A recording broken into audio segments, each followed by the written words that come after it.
And now, today's word. The second strange woman of Christmas is Rahab. Rahab, her story is in Joshua chapter 2 and then later on chapter 4. But if you know the story of Israel, or of Israel's entering the promised land, well, spies were sent out. 2 spies were sent out to go and spy out Jericho, because Israel was going to lay siege against the city and conquer it. When the 2 spies went, they went to the most unlikely place, the home of Rahab. Rahab was the prostitute. The men went to hide there. And for some reason, this woman with a very bad record and a very bad life felt in her heart that these good men needed protection. And although she was in a bad trade, she recognized goodness in people. And she decided, these are good people. These are people with a purpose. And she risked her life to save those men. The life of Rahab speaks to us about usefulness. Usefulness. That God can use even the most undesirable characters around us. People that we think have no character, they are immoral, they are wrong. We speak against them, we spit on them. God can still use them. And sometimes bad people can do good things. Sometimes evil people can do right things. That they can also be redeemed. They can also be saved. They can also be put right. It's easy to judge people. But I'm sure when God looks up, down on this earth, if he was to deal with all of us according to our works, none of us will qualify. Just thank God for his grace that you've not been caught. Thank God for his grace that your thoughts are secret. Oh, if our thoughts were known by people, what horrible thoughts we think every day. Rahab, useful to the Lord. She sold her body in prostitution. She sold her body. She lost her dignity. She lost her self-respect. Society didn't like her because she was practicing something that nobody respected. And so she lived in isolation and shame. If you read the account, she lived alone in the wall of Jericho. Her house was on the wall. Far away, removed from society, removed from the community. Nobody really thought about her. They spoke with her with degradation. They insulted her. They insulted her relatives. Her father and mother felt ashamed of her profession. And rightfully so, because she was doing the wrong thing.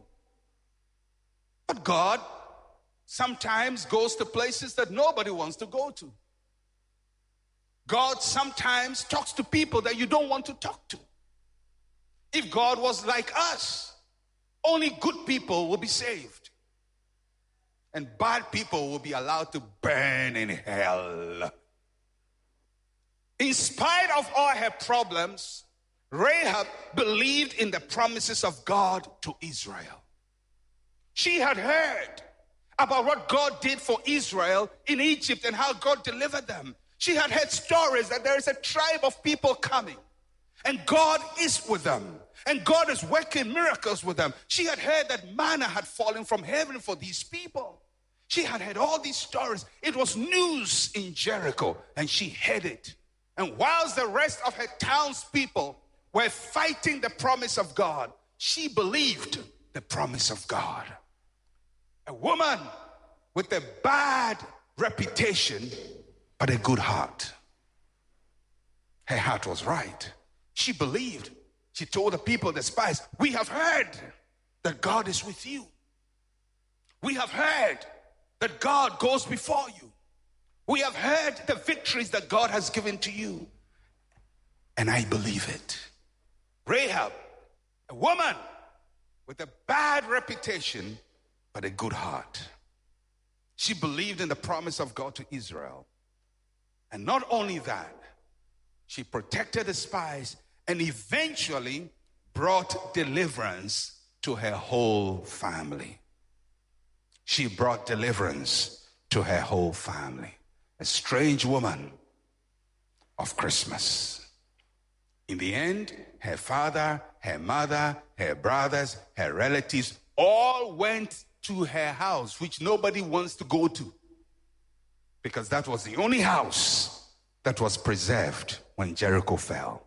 Only the house of Rahab, the prostitute, survived. And only those who went to her house survived. She teaches us about usefulness. Eventually, she reformed her life, she changed, she was integrated into the Jewish society, and that is how come she married a decent man who continued her and brought her into the Messianic line. God can still use you if you would just believe his promise. You believe his report. If you will believe what he says about you, if you believe what he says he wants to do with your life, you can trust him and he can make your life useful. One more time, the shame will be gone, the disappointment will be gone, the insults will be turned into blessings. The third strange woman of Christmas is Ruth. Her story is in the book of Ruth, chapters 1 to 4. That's the whole book. And if you take time to read it, you will find something interesting about her. Her story speaks to us about God's acceptance. That God accepts us. That he's able to accept us just as we are, even when nobody wants us around. Ruth was a very interesting character. Most of us associate her with her mother-in-law, Naomi. A man from Bethlehem goes to the city of Moab with his wife, Naomi, and two sons. The two sons marry from the city of their sojourn. Moab is a place that God had told Israel never to go to because those people did some very terrible things to the Israelites when they were coming out. So they were not a preferred people. But this woman and the husband, because there was problem in their country, fled to Moab. Their sons married, and over time, Naomi lost her husband, and she lost also the two sons. The two daughters-in-law lived with her to encourage her and comfort her. Eventually, she heard that life was back to normal where she was in Bethlehem, so she was going back. And when she was going back, her two daughters-in-law wanted to follow her. And she said to them, listen, I can't produce any sons for them to marry you. I can't help you. There's nothing I can do with you. I appreciate your faithfulness, but go back home, live your life, and get on with your life. One daughter-in-law says, yes, thank you, Mom, I'm going back. And she went back. But Ruth says, I have nowhere to go. Where you go is where I'll go. Where you lie is where I will lie. Your God will be my God. I will die where you die. My life is tied to you. I married your son, but I love you as a person. And I will share your pain, and I will share your bitterness, and I will share your frustration. So she went with this widowed woman, two widowed women. One was an Israelite, the other was from a bad tribe. Eventually, so many things happened. Ruth was brought back into the covenant of Israel. So the first thing you note about Ruth is that she belonged to a despised tribe. Despised tribe. So that's what Ruth was. Ruth was from a tribe that Israel didn't fancy. Israel didn't like those people because they treated them bad in history. And they didn't want to have anything to do with it. If you married into that nation, you were ostracized. But she followed her mother-in-law to Israel. That was courage. She had become a widow at a very young age. She was widowed at a young age. She followed her mother-in-law, not knowing how the future would be for her. But she was an extremely loyal and faithful person. And she was rewarded for her loyalty and faithfulness. God rewarded her loyalty.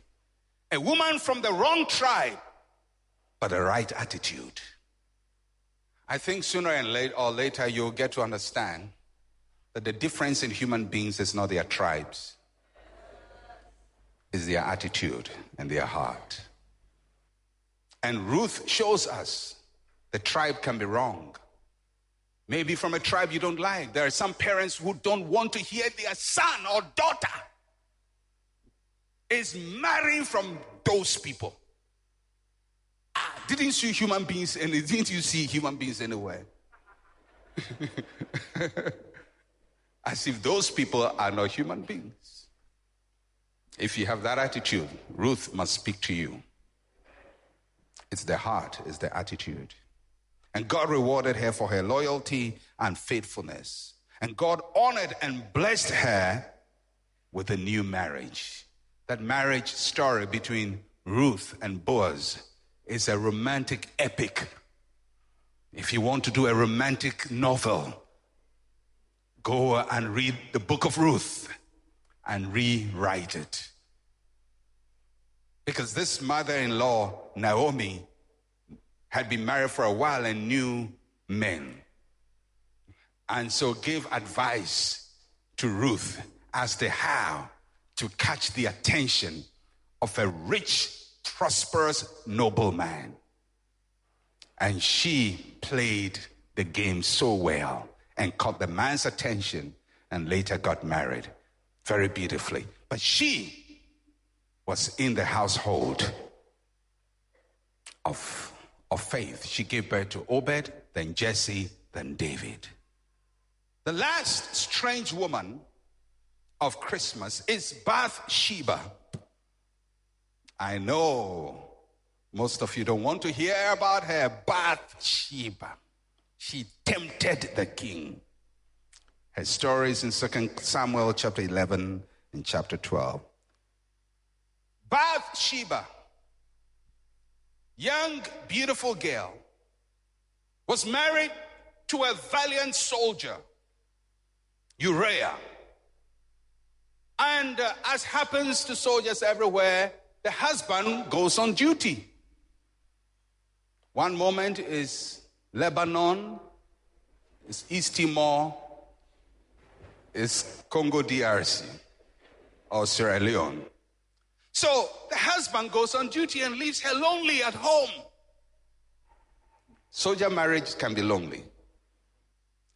And she had a nice way of moving around in town, just whiling away the time. Unknown to her, somebody was watching her movements. Somebody who was the commander-in-chief of the army of Israel. Her husband was working under him. He was the boss. And he would stand on top of his house.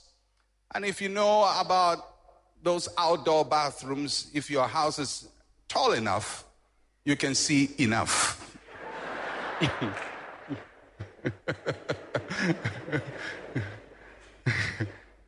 It's like having a 6-story building in some of the communities in Accra. If your house is that tall, you have free view. And so David stands on top of the house and begins to survey his kingdom. And he will see things. Saw people having their bath. Some were old women, didn't take a second look.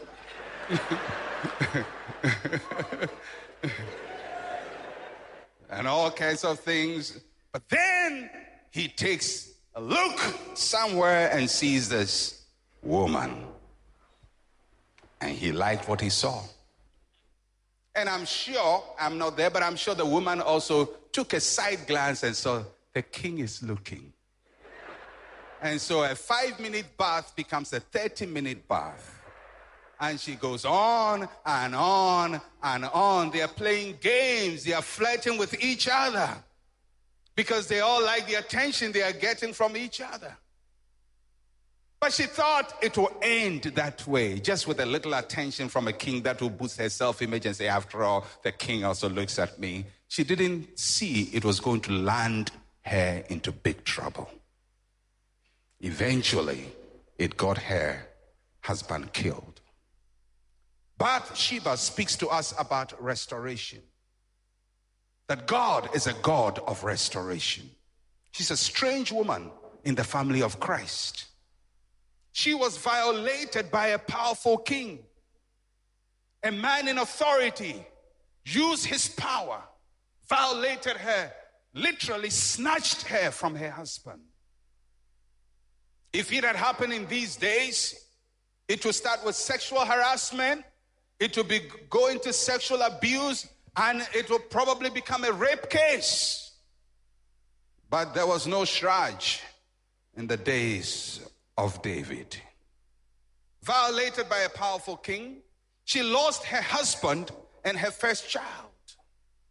Because when she slept with David, she conceived. David went into all kinds of tricks to make the husband take responsibility for what was not his. Eventually, when he saw the husband was not taking responsibility, he just arranged for the disappearance of the husband. As politicians do sometimes. They don't kill you, they arrange for your disappearance. And God is so displeased with what happened. Really, not with Bathsheba, but with David. Because if anybody should know better, it's David. He's the king. He's the man after God's heart. He's the man who sings and worships God. He knows God. He knows the voice of God. But he brings this woman into calamity. So the first child dies. But God has mercy on her and gives her 4 more children. She was forgiven by God and she was giving new children.